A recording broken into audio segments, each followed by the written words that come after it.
ሁለተኛ ቆሮንቶስ ምዕራፍ 2 ከቁጥር 14 ጀምሮ በጌታ በኢየሱስ ክርስቶስ ስም አነባለሁ። የጌታ ቃል እንደዚህ ይላል።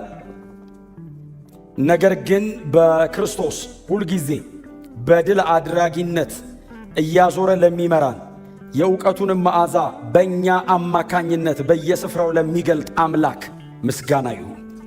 ምክንያቱም በሚድኑትና በሚጠፉት መካከል ለእግዚአብሔር የክርስቶስ መዓዛ ነን። ለሚጠፉት ወደ ሞት የሚወስድ የሞት ሽታ፣ ለሚድኑት ግን ወደ ሕይወት የሚወስድ የሕይወት ሽታ ነን። ታዲያ ለዚህ ብቁ የሚሆን ማን ነው? እኛ እኮ ትርፍ ለማግኘት ብለን የእግዚአብሔርን ቃል ቀላቅለው እንደሚሸቃቅጡት እንደ ብዙዎቹ አይደለንም። ነገር ግን ከእግዚአብሔር እንደተላኩ ሰዎች በክርስቶስ ሆነን በእግዚአብሔር ፊት በቅንነት እንናገራለን። ወንድማችን ሐዋርያው ቅዱስ ጳውሎስን ይህን ደብዳቤ የሚጽፈው በጣም በተለያየ አጋጣሚ ስለ ጳውሎስ ባነሳን ቁጥር ይህንን ደብዳቤ ሳናነሳ ብዙ ጊዜ አናልፍም። ኮመንሊ ይህንን ደብዳቤ እኔ በበኩሌ ደጋግሜ ከማነሳቸው የአዲስ ኪዳን መጽሐፍት መካከል አንዱ የሁለተኛ ቆሮንቶስ መጽሐፍ ነው በራሱ። ምናልባት እናንተም ደግሞ በጣም በጥልቀት ስለ ወንድማችን ሐዋርያው ቅዱስ ጳውሎስ ማወቅ የምትፈልጉ ከሆነ በጣም ብዙ ጳውሎስ ስለ ራሱ የጻፈው በዚህ ደብዳቤ ላይ ነው። በጣም ብዙ ጳውሎስ እንደ ትምክት አድርጎ መከራውን ይዘረዝራል። ደግሞ እንደ ሞኝነት አድርጎ የደረሰበትን መንፈሳዊ መገለጥና ክብር ደግሞ ያስቀምጣል። ሁለት ኤክስትሪሞችን ባላንስ የሚሰራበት ነው። የደረሰበትን መገለጥ እናንተ ሞኝ ስለምትታገሱ ብሎ እዚህ ጋር ደርሻለሁ ይላል። ደግሞ ማንም ሰው ትምክቴን እንዲነካብኝ ደግሞ ፈቃደኛ አይደለሁም ብሎ ስለ ክርስቶስ ወንጌል ደግሞ የተቀበላቸውን መከራዎች በጣም በዝርዝር ያስቀምጣል። ስለዚህ ሞኝነትና ትምክትን በጣም ባላንስ አድርጎ በዚህ ደብዳቤ ላይ ይጽፋል። ሁለቱ በጣም ሊጣጣሙ ሊገናኙ የማይችሉ ነገሮች ናቸው። ጳውሎስ በጣም አስደናቂ ሰው ነው። በእውነት እግዚአብሔር ብርሃን ሰጥቶታል። ቀጥሎ ዕውቀት ሰጥቶታል። ጥበበኛም ነው እና በጣም አስገራሚ በሆነ መንገድ ይህንን በዚህ ደብዳቤ ላይ ያስቀምጣል። የጳውሎስ ግለ ታሪክ ነው። ይሄ ደብዳቤ የጳውሎስ ግለ ታሪክ ነው። ምን ማለት ነው? የጳውሎስ ባዮግራፊ ማለት ነው። ሁለተኛ ቆሮንቶስ የጳውሎስ ባዮግራፊ ነው። የምንዘረዝራቸው ብዙ ነገሮች አሉት። በዚህ ደብዳቤ ላይ ነው ይህንን ደብዳቤ የሚጽፈው። አንደኛ ደብዳቤ ለጻፈላት ወይንም አንደኛውን መልእክት ለጻፈላት ለቆሮንቶስ ቤተክርስቲያን ነው። አንደኛውን 55 ዓመተ ምህረት ላይ ይሄኛውን ደግሞ 56 ላይ ይጽፈዋል። ክንክራኦስ ይመስለኛል። ክንክራኦስ የሚባል ቦታ ላይ ሆኖ ነው የሚጽፈው እና ጳውሎስ እዛ ክንክራኦስ የሚባለው ቦታ ላይ እንደምታስታውሱት ወንጌል ለመስበክ ገብቶ መከራ የተቀበለበት ቦታ ነው አይደል? ወንጌል ለመስበክ ገባ። ትንሽ ወደዚህ ወደዛ ሲያደናግሩት ጸጉሩን ተላጨ። ለምን እንደምትላጨው ሲሉ ስለት አለብኝ አለ እና ተስዬ ነበር አለ። ስለቴ ደርሶልኝ ነው ብሎ ጸጉሩን ተላጨ ይላል። ከዛ ወደ ውስጥ ገባ ሲያደርጉ ስብከቱን ቀጠለ ይላል። ከዛ ደግሞ ያው መከራ መጣበት።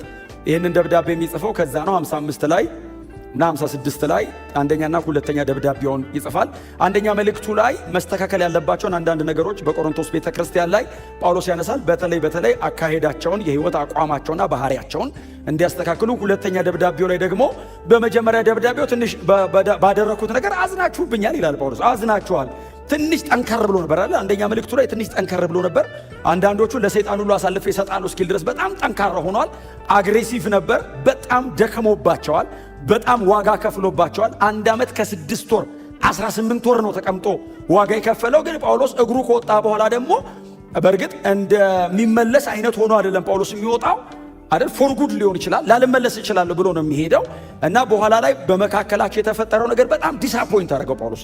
እናንተ መካከል ተቀምጬ ያን ሁሉ ጊዜ አስተምሬ ያን ሁሉ ዘመን ለፍቻለሁ፣ ዋጋ ከፍያለሁ፣ ኢየሱስ ክርስቶስን ያውም የተሰቀለውን እንጂ ሌላ ነገር ላለማወቅ ሁሉ ቆርጬ በዚህ አይነት ዲተርሚኔሽን ነው በእናንተ መካከል ያገለገልኩት። ታዲያ እንዴት ነው ይህንን በእናንተ መካከል እማየው ብሎ በጣም ጠንካራ ቃላትን ሁሉ ይጠቀማል። ሐዋርያዊ መብቱን ሁሉ ይጠቀማል ጳውሎስ እና አንዳንዶቹ ተጎዱ ባይዘው እና ተጎዱ፣ በጣም አዘኑ። ጳውሎስ እንደዚህ አለ፣ እኔ ባታዝኑ ነው የምፈልገው። የእናንተ ደስታ የሚያስደስተው የመጀመሪያው ሰው እኔ ነኝ ይላል። የእናንተ ደስታ ብቻ ነው የሚያስደስተኝ፣ በእውነት እንድታዝኑ አልፈልግም አለ። ነገር ግን አሁን ያዘናችሁት በጽድቅና በእግዚአብሔር ቃል በኩል በመሆኑ ማዘናችሁን ባልፈልገው፣ ማዘናችሁ ግን ደስ ብሎኛል። ይሄ ሐዘን ወደ ንስሐ፣ ንስሐችሁም ደግሞ የጽድቅ ፍሬ ወደ ማፍራት ያመጣችኋል ይላል ጳውሎስ። አዝናችኋል፣ ሐዘኑ ንስሐ ፍሬ ያፈራል። እና አሁን የማየው ነገር ሐዘኑ ወደ ንስሐ አምጥቷችኋል፣ ቀጥሎ ፍሬ እያፈራችሁ ነው ብሎ አንዳንድ እዛ ምዕራፍ 5 ምናምን ላይ አንደኛ ቆሮንቶስ ምዕራፍ 5 ላይ ትንሽ የተናገራቸውን ሰዎች ተመልሰዋል፣ ንስሐ ገብተዋልና ወደ አካሉ መለሳችሁ፣ ቀላቅሏቸው ይላል። ክብር ለእግዚአብሔር። መልሷቸው። በቃ አግዶ ነበር ጳውሎስ። አንዱ ሰውዬ በተለይ አግዶ ነበር፣ የአባቱ ሚስት ያገባ ነበር ብሎ ቀጥሎ ደግሞ ተመክቶ መጣ ይላል እኮ አይደል? በቃ ቀና ብሎ መጣ። ጽድቅ እንደሰራ ሰው ቀና ብሎ ተመካ ሁሉ ይላል። እናንተ ሁሉ ተመካችሁበት ይልና ስጋውን ለሰይጣን ሰጥቻለሁ፣ ነፍሱ በጌታ ቀን ትዳን ብሎ ሰውየውን ገነጣጥሎት ሁለት ቦታ አስቀመጠውና በኋላ ላይ ሰውየው ንስሐ ገብቶ ሕይወቱን ሲያስተካክል በሉ መልሱት አለ። መልሱት በቃ ይመለስ።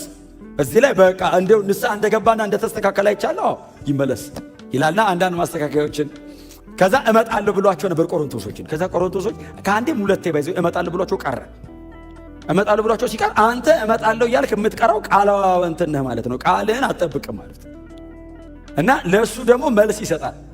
እኔ ምን ላርግ? የአገልግሎት በር የሚከፍትልኝ እሱ ነው።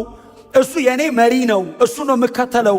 እና በጢሮአዳና በአንዳንድ ቦታዎች ላይ የአገልግሎት በር ተከፍቶልኝ ነበር። ስራ የበዛበትን በር ጌታ ሰጠኝ። ጌታ ደግሞ በር ሲከፍት አገልግሎቱን ፈልጎት እንደሆነ ስላወቅኩኝ እዚያ እያገለገልኩ ቆየው እንጂ ቃላባይ ሆኜ አይደለም። አሁንም መምጣት አይቀርም። ላያችሁ ናፍቃለሁ። ካልመጣው ደግሞ ተጽናኑ። ጌታ የተባረከ ይሁን። ይሄውን ጥሩ ነው።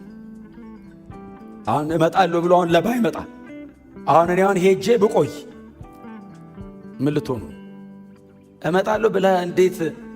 የሥራ በር ተከፍቶልኛል። እዚህም እዛም ወንጌል ከሆነ የምንሰራው ጳውሎስን ምንድነው የሚሉት? አንዴም ሁለቴም እመጣለሁ ናፈቅንህ እና ቀረ። ቃልን አጠብቅም ሲሉት መሪ እሱ ነው። በር ይከፍታል።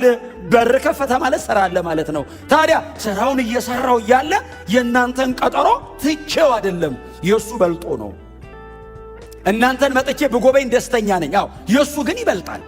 ስለዚህ በወንጌል አገልግሎቱ ላይ ቆይቼን ያልመጣሁት ይልና እዚች ምናልባት ምዕራፍ 2 ላይ እናንተ ወደ ላይ ከፍ ብላችሁ የምታነቡ ከሆነ አይደል የሥራ በር ተከፍቶልኝ ነበር ይልና ወንጌል የምሰብክበትን በር እግዚአብሔር ከፈተ። ቲቶን ባለማግኘቴ በቃ እንደው ደስ አላለኝም። በር አላላው በቃ እየሰበኩ ነው እያገለገሉ ወንድሜን ቲቶን ፈለግኩት አለ። ስፈልገው ቲቶ የለም አለ። ቲቶ የት ሄዶ ነው ስል አላወቅንም አሉኛል። እሱ አለማግኘቴ ኮንፈርት ከለከለኝ። ቲቶን ባገኘው ኖሮ የበለጠ ደስታዬ ሙሉ ይሆን ነበር። ነገር ግን ቲቶን ደግሞ ባላገኘውም ቲቶ የለም ተብሎ ወንጌል መስበኬን አላቆምም። ወንጌል መስበኬን ግን ባገኘው በጣም ደስተኛ ነበርኩ።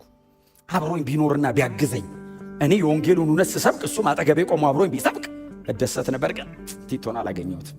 እኔ እዚህ ውስጥ ምን ያለው መሰላችሁ? ቲቶን አጥቼው አዘንኩ ሲል ጳውሎስ መፈላለጋቸው አይታያችሁ? መዋደዳቸው አይታያችሁ? ጳውሎስ መስበክ አቅቶት ነው እንዴ? ቲቶ እኮ ወደ ጌታ የመጣው በጳውሎስ እጅ ነው። ያደገው እኮ ጳውሎስ እጅ ላይ ነው። ጳውሎስ እኮ በጣም እንደውም እነ ቲቶ ናቸው አይደል ያለ ጳውሎስ አንችልም የሚሉት። ጳውሎስ እንደዚህ ያለ ቲቶን ባለማግኘቴ ጎናቸው ጳውሎስ በጣም ታስፈልገኛለህ ይሉት። ድገሙና ነገሩት። ክብር ለእግዚአብሔር ይሁን። እና መንፈሴ አላረፈልኝም ነበር። ባገኘው ጥሩ ነበር፣ ግን ቢሆንም እሰብካለሁ። ትንሽ ሰበኩኝ። በኋላ ላይ ተሰናብቼ ደግሞ እንደገና ወደ መቄዶንያ ሄድኳልና ቁጥር 14 ላይ ዛሬ የምንካፈላት ቁጥር 14 ላይ ነገር ግን አይደለም ይሉ ምንድነው? ነገር ግን ሁልጊዜ በድል አድራጊነቱ እያዞረ ለሚመራን ክብር ለእግዚአብሔር ይሁን። ጳውሎስ ይህንን የሚያመጣው በሮማውያን የጦር ድል ውስጥ ያለውን ነው የሚያመጣው። በጣም እንትን ነው ባይዘው ፒክቶሪያል ነው የጳውሎስ። አሁን እኔ በእውነት መስበክ አልችልም፣ ይሄንን በዚህ መጠን መስበክ አልችልም። ግን እናንተ ዝም ብላችሁ እንድትሉት ግን እፈልጋለሁ። እና ነገር ግን በክርስቶስ ሁልጊዜ በድል አድራጊነቱ ለሚመራን የሚለው ጳውሎስ ኢየሱስ የጦር ጀነራሉ ነው፣ እኔ ደግሞ ቺፍ ኦፍ ስታፍ ነኝ ነው። አሁን ኢየሱስ የጦር ጀነራሉ ነው። ድል አድርጎ የመጣው ዋናው ጀነራሉ ኢየሱስ ነው። ትሪያምፋንቱ ማለት ነው። ድል አድራጊው አሸናፊው ኢየሱስ ነው። ድሉ ሲያደርግ ግን እሱን አጅበው የሚመጡ ደግሞ የጦር መሪዎች አሉ፣ የሱ አብሮት የሚመጡ ከነዛ ቺፍ ኦፍ ስታፎች መካከል አለው መሃል አለው አለ ጳውሎስ። እና ድል አድርጎ ኢየሱስ ይገባል። ክብር ለስሙ ይሁን። እና ስዕሉ ምን አይነት መሰላችሁ? ስዕሉ ከጥቅሱ በፊት እንትኑ ጳውሎስ ያመጣውን በጣም የሚገርም ሰው እኮ ነው ጳውሎስ ያመጣውን ላስረዳችሁ። ሮማውያን ሄደው ይዋጋሉ። በጦርነት መካከል በጣም ብዙ ጊዜ ድል ያደርጋሉ። ባይዘው በጣም ጎበዝ ተዋጊዎች ናቸው። ድል ያደርጋሉ። ለምሳሌ ጁልየስ ቄሳር በጣም የሚታወቀው ቄሳር እሱ ነው። በጦርነት ጁልየስ ቄሳር ይሄድና ተዋግቶ ድል አድርጎ ይመጣል። ድል አድርጎ ሲመጣ ዝም ብሎ አይመጣም። ድል እንዳደረገ ይሰማል። ከተማ ህዝቡ ያለበት ለምሳሌ ሮም ከተማ ሲሰማ የሮም ህዝብ ቀድሞ ተሰብስቦ አምፊቲያትር አላቸው፣ እንደ ስቴዲየም በጣም ትልቅ ነው። እዛ ውስጥ ጠቅጠቅ ብሎ ህዝቡ ቁጭ ብሎ ይጠብቃል። እንደዛ ህዝብ ሲሰበሰብም ቶሎ አይመጣም ድል ያደረገው የጦር መሪ። ትራምፔተርስ አሉ። ይሄ ትራምፔት የሚነፉ መለከት የሚነፉ የሚደልቁ አሉ። እነሱ ደግሞ ይመጣሉ። ከዛ ተሰብስበው እነሱም ደግሞ ይጠብቃሉ ትራምፔታቸውን አዘጋጅተው ሲመጣ። ከዛ ደግሞ የእሱ አጃቢዎች ደግሞ ይገባሉ። ልክ እነሱ ሲገቡ እሱ ሰረገላው ላይ ቆሞ፣ ሰረገላው በፈረስ እየሄደ እሱ ይቆማል። አጠገቡ ድል ያደረገው የጠላቱ የጦር መሪ አጠገቡ ይቆማል። ይዞት ነው የሚመጣው እና ድል አድርጎ ይዞት ሲገባ የሕዝቡ ጩኸት ምድሪቱን ያነቃንቃታል። የጀነራሉን ድል ለማድመቅ ሕዝቡ ሲጮህ ትራምፔት የያዙት ሁሉ ይነፋል። ትራምፔታቸውን በከበሮ ይደለቃል ሲባል እሱ የሚያደርገው ምን መሰላችሁ? ከነ ሙሉ ትጥቁ ነው ይዞት የሚመጣው ሰውየው። ከዛ ሕዝብ እያየ እያዞረው ማዕረጉን ይቆርጠዋል። እያዞረው ማዕረጉ ከላዩ ላይ ይወድቃል። ሰውየው እያዞረው ልብሱን እየቆረጠ ይጠላል። ከላዩ ላይ ኔክድ ያደርገዋል። ከዛ ይገድለዋል።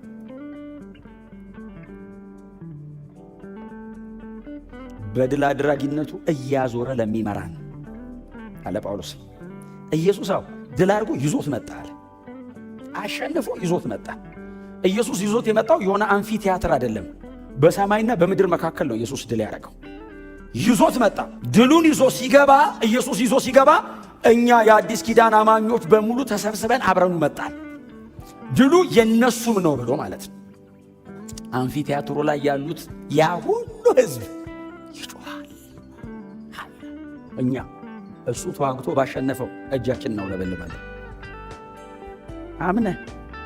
አምነ አንድም የተዋጋ የለም። እዚህ ቤት ገብተን ነው ውጌ ጀመርከው አይደል? እዛ በጌታ ሳትሆን ውደቅ ብለው ይጣለ የለም። እዚህ ገብተን ነው ውደቅ የለመድ ነው። ኦልሬዲ ስለወደቀ ነው ውደቅ የሰራው። ኢየሱስ ጥሎት ነው ባይዘዌ ከላይ ሆነህ ነው። እስቲ አሜን በሏ እና አብረን እጃችንን እያወዛወዝን እንገባለን። ጌታ ኢየሱስ ክርስቶስ ቆላስይስ ምዕራፍ 2 ቁጥር 14 እንደሱ አይደል የሚለው? በመስቀሉ የአለቆችና የባለስልጣናትን ማዕረግ ቆርጦ በአደባባይ እያዞረ አሳያቸው ይላል። ሰይጣን መሸነፉ አደባባይ ላይ ታውጇል። ኢየሱስ ጓዳ አይደለም ያሸነፈው፣ አደባባይ ነው ድል ያደረገው።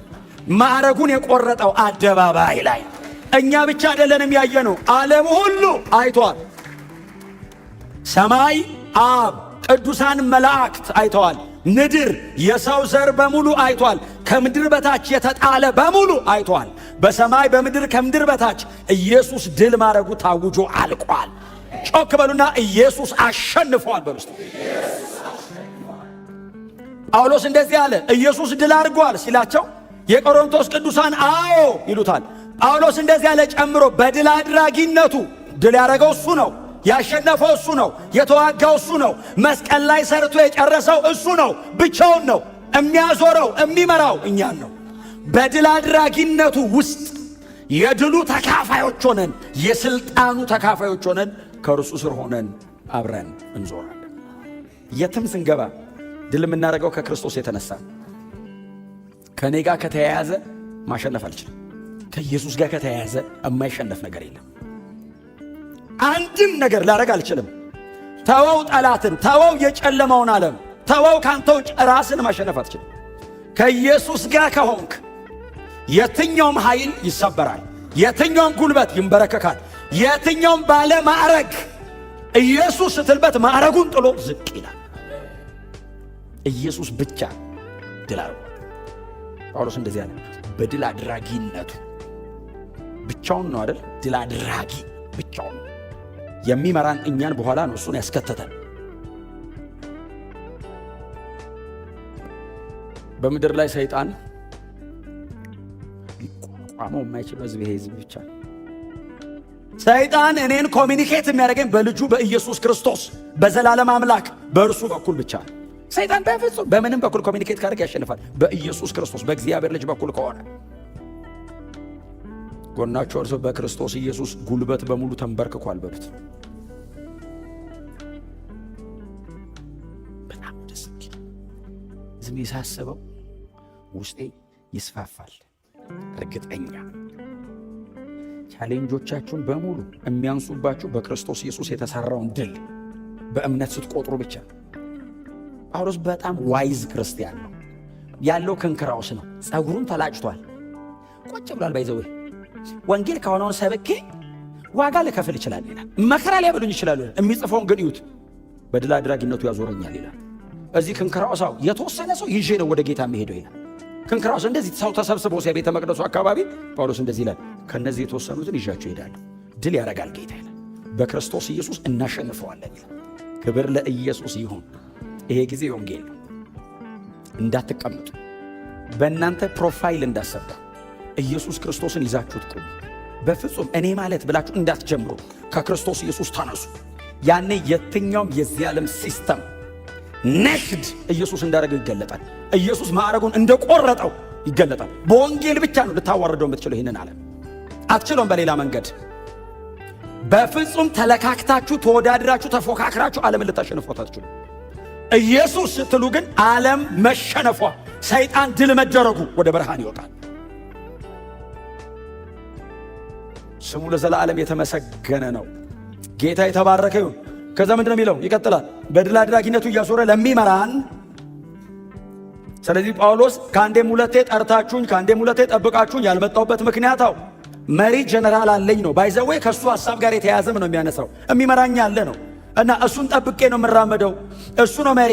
እሱ ከፊት ሲሄድ እኔ ተከታዩ ነኝ። እሱ ካልተንቀሳቀሰ ላይ ልንቀሳቀስ አልችልም ነው። መንፈሳዊ ምሪቴ ከአለቃዬ ከመሪዬ ከጀነራሌ ጋር ነው። ኢየሱስ የዚህ እምነት ጀነራል ነው። የዚህ እምነት የመጨረሻው ባለስልጣን ኢየሱስ ነው። እሱ ነው ቤተ ክርስቲያን ተከትለው የምትሄደው።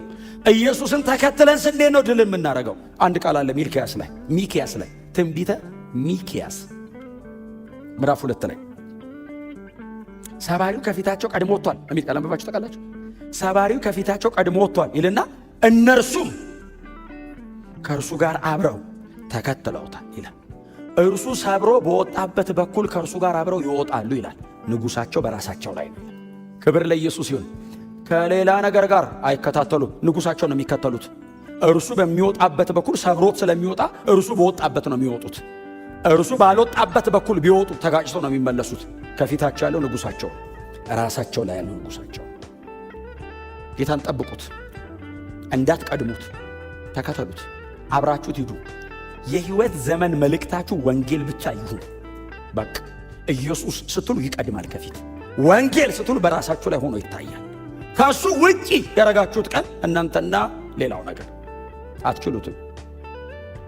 በድል አድራጊነቱ እያዞረ ለሚመራ አለና ቀጥሎ ምን እንደሚለው የእውቀቱን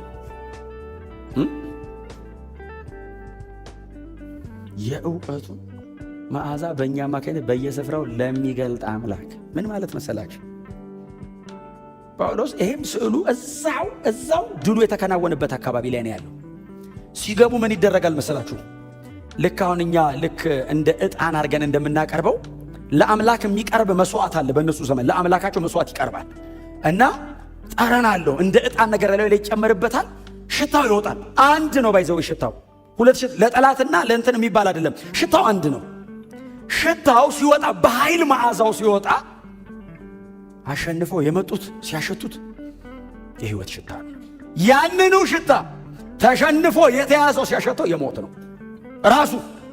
ልክ ጠረኑ ሽታው መዓዛው መምጣት ሲጀምር እኛ የድል ነው እንላለን።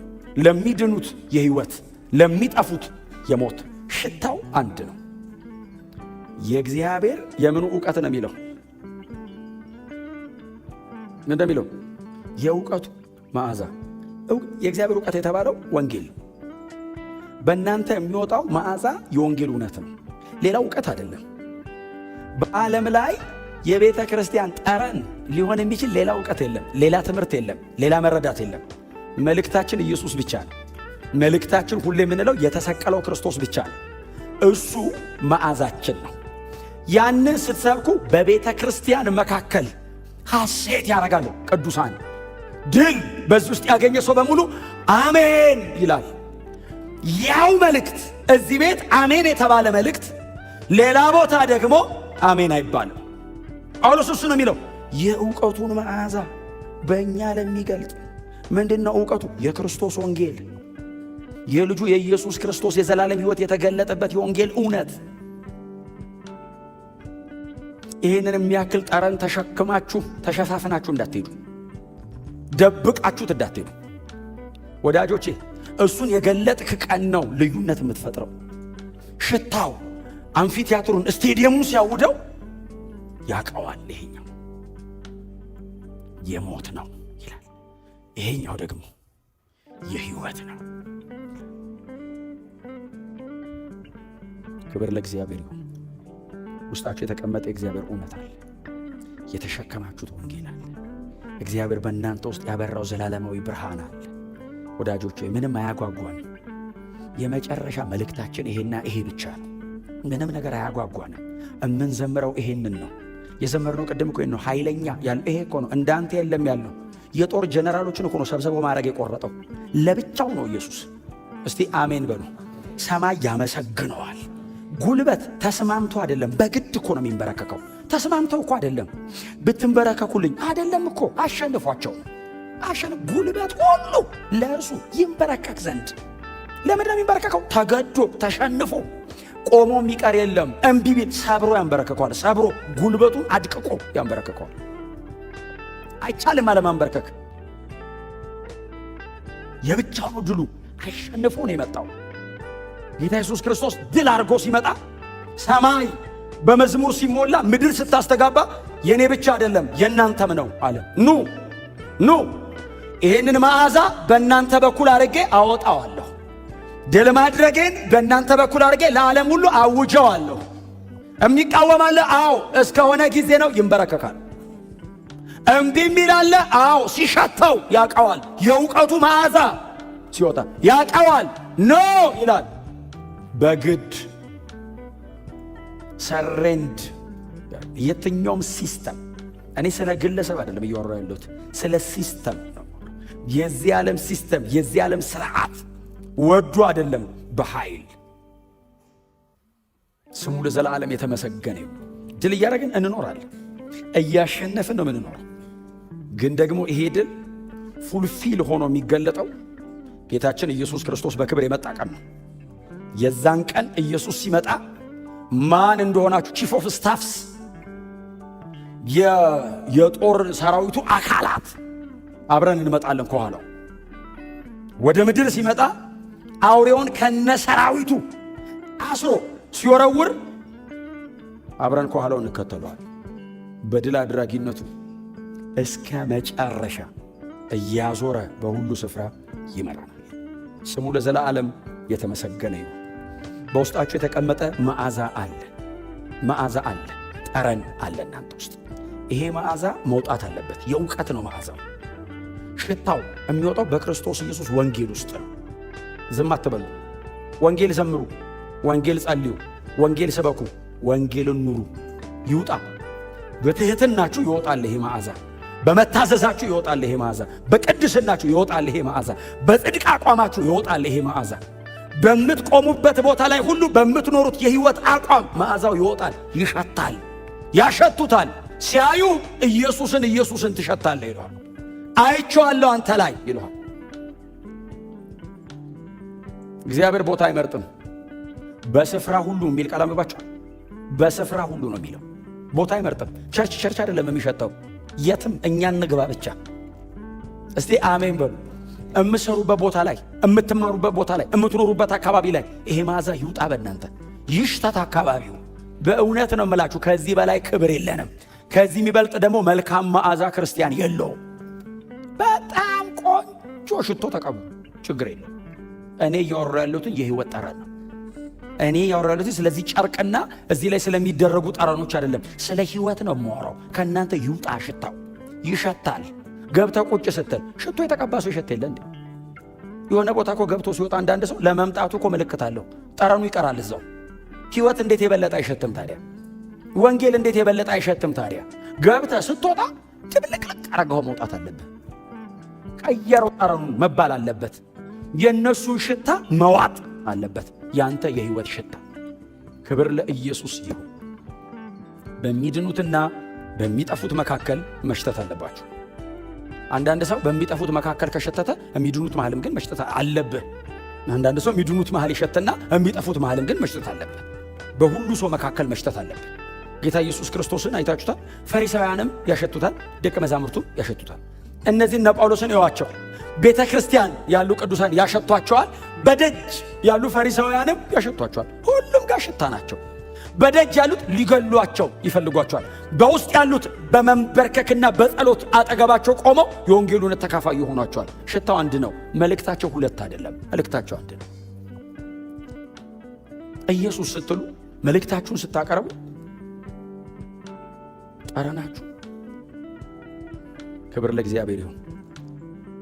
አንድ የመጨረሻ ቃል የምነግራችሁ እዚሁ ቦታ ላይ ጳውሎስ የሚናገረው ለእግዚአብሔር ቃል ፌዝፉል፣ ለወንጌል እውነት የታመናችሁን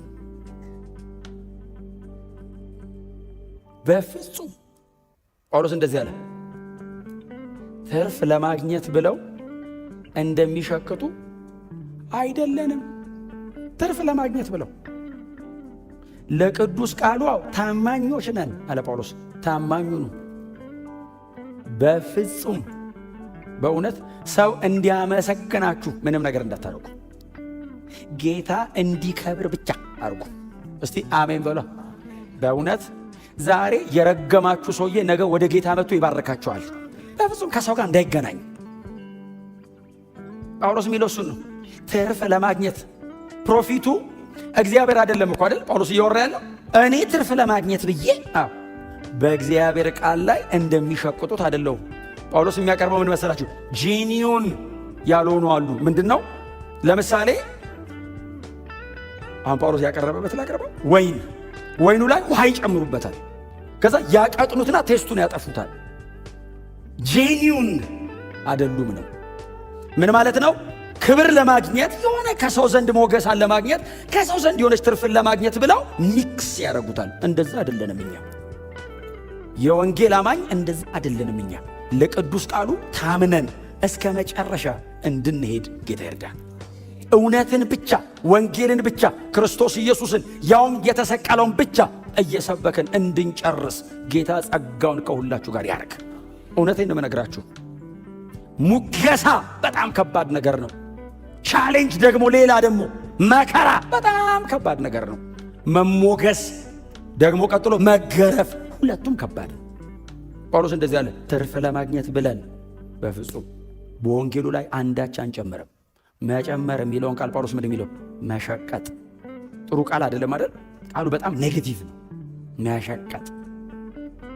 መሸቀጥ ፐርሰናል ትርፍ ለማግኘት ቀጥሎ ከኔ የሚቀበለው ሰውዬ በህይወት ይኑር አይኑር ያገኝ አያገኝ ጉዳይ አይደለም ማለት ነው። ትርፉ ለማግኘት ብቻ ነው የሚሮጠው። ጳውሎስ ደግሞ እንደዚህ ይላል፣ እኔ ልጎዳ፣ እኔ ዋጋ ልክፈል፣ የሚያዳምጠኝ ሰው ደግሞ የዘላለም ሕይወት ትርፍ ያገኝ። ክብር ለኢየሱስ ይሁን። አያችሁ፣ ፌዝፉል ሆናችሁ የእግዚአብሔርን ወንጌል ስትናገሩ፣ አጠገባችሁ ላለ ሰው ስትሰብኩ፣ የምትኖሩበት አካባቢ ስትሰብኩ፣ ምናልባት እናንተ ቻሌንጅ ሊገጥማችሁ ይችላል። ያ ሰው ግን ይድናል። ያ ሰው ግን ሕይወት ያገኛል። አንተ የሚያዋጣ እግዚአብሔር ያዋጣው ቀን ነው። አንተ ትርፍ የምትለው እግዚአብሔር ነግዶ በአንተ ያተረፈ ቀን ነው። ክብር ለኢየሱስ ይሁን። እኔ አይደለም ሂሳብ የምሰራው፣ ትራንዛክሽኑ ላይ እግዚአብሔር ነው ሂሳብ የሚሰራው። እግዚአብሔር ያዋጣኛል ብሎ ሲነግድ አብረ መነገድ ነው። ያኔ እግዚአብሔር ምናልባት የኔን በሙሉ ወስዶ ነግዶ ሊያተርፍ ይችላል። እኔ ባዶ እጄ ነኝ አልልም። እግዚአብሔር በእኔ ነግዶ ስንት አተረፈው እላለሁ። እግዚአብሔር ካተረፈ ያዋጣኛል፣ ሰማይ በአክሊል መልክ እቀበለዋለሁ። ጳውሎስ ዛሬን የማያየው ሰፈር ስለማያደርግ አይደለም፣ ዋጋ እየከፈለ ስላልሆነ አይደለም። በጣም ዋጋ እየከፈለ ነው። በጣም እየተሰቃየ ነው። ወንጌል በመስበኩ ምክንያት በጣም እየተሰቃየ ነው። በምንድን ነው ታዲያ ጳውሎስ የሚያካክሰው? ሰማይ ዘላለም ወደፊት ይታየዋል፣ እንደዚህ ይታየዋል። ስለዚህ እኔ በፍጹም አልቀላቀልም አለ። ይሄንን ብቻ የበራልኝ አለ፣ የተገለጠልኝ አለ፣ ያወቅኩት አለ፣ እኔ የዳንኩበት አለ። ይሄንን ብቻ እየሰበኩኝ እቀጥላለሁ። ኢየሱስ ክርስቶስ ጌታ ነው። ወዳጆች ሆይ መልካም መዓዛ በእናንተ ውስጥ አለ። እየጠፋ ያለውን ሰው ሊያድነው የሚችል በምድር ላይ ያለ የመጨረሻ መልእክት እናንተ ጋር ያለ፣ ሌላ ሰው ጋር የለም። ሰው ቴክኒካሊ አውትስማርት አድርጎ ከዘላለም ሞት መዳን አይችልም። ሰው በጣም በጥንቃቄ ባህሪውን አስተካክሎ ከዘላለም ጥፋት መትረፍ አይችልም። እናንተ ጋር አለ መዓዛው፣ ሽታው እናንተ ጋር አለ። አሽትቶት ሮጦ መምጣት ይችላል። ላምልጥ ወደ ህይወት ማለት ይችላል። ይህንን የሚያክል የዘላለም ህይወት ዕውቀት ተሸክመን ምንም እንዳልያዘ ሰው አጠገቤ ያለው ሰው እየጠፋ ዝም ማለት የለብኝም። መዓዛው ይውጣ ይሽታት። ዋንቷን ግን ሰው ቁጭ ስትሉ ስታገኙ ሰው መዓዛው ይውጣ ይሽታተው። ሰውየው ወደ ሲኦል እየሄደ ከሆነ እየሞተ እንደሆነ ይወቅ። በጌታ ከሆነ ደግሞ ይበርታ። ብራዘር በጌታ ነው? አዎ በርታ፣ አይዞ፣ ጽና፣ ጸልይ፣ ወንጌል ስባክ ብለ አበርተተ ተለቀዋል። በጌታ ካልሆነ ጎትተ ይዘ ወደ ዘላለም ሕይወት በክርስቶስ ኢየሱስ በኩል። ይሄ በምንድን ነው የሚሆነው? በሽታ፣ የዘላለም ሕይወት ዕውቀት፣ ወንጌል። አሜን ነው። በጣም ብዙ ሰው መሄጃ አጥቶ የት ልሂድ ብሏል። ዓለም ጨርሳለች፣ አልቋል። ዓለም ራሱ ባይዘዌ አሁን ሳይንቲፊክ የሆኑት ነገሮችን ካያቸዋቸው ዲመኒክ እየሆኑ ነው። ኑሮ ለማቅለል ተብሎ እየተደረገ ያለው ነገር በሙሉ ወዴት እየሄደ እንደሆነ አይኑ የተከፈተ ሰው በግልጽ ያየዋል። የቤተ ክርስቲያን ንጥቀት በቅርብ እንደሆነ ይታያቸዋል። ባይዘዌ ልትሄድ እንደሆነ ይገባሃል። ለዚህማ እግዚአብሔር ቤተ ክርስቲያን አሳልፎ አይሰጣትም ትላለህ ቁጭ ብለህ። አውሬው እንዴት አፍጥጦ እየመጣ እንደሆነ እምነት አይመርጥም። ባይዘዌ የክርስቲያን ሀገር ነው የክርስቲያን ሀገር ያልሆነ የሚባል የለም። ሁሉንም ነው እየጠቀለላቸው ያለ ሲስተም። ሪሊጅን አይመርጥም። ማንም ብትሆን ችግር የለው ምና ነው የሚልህ። አሁን እኛ ክርስቲያን ካልሆን ካድንም ነው ምለው። እሱስ የፈለገው ይሁኑ። ተራራውን በየትኛውም በኩል ውጣው ጫፍ ላይ እንገናኝ ነው የሚልህ። ቤትም በኩል አንወጣ፣ መንገዱ አንድ ነው። ሌላው በሙሉ ሲኦል ነው የሚገባው። ከክርስቶስ ኢየሱስ ውጪ በሙሉ ሲኦል ነው።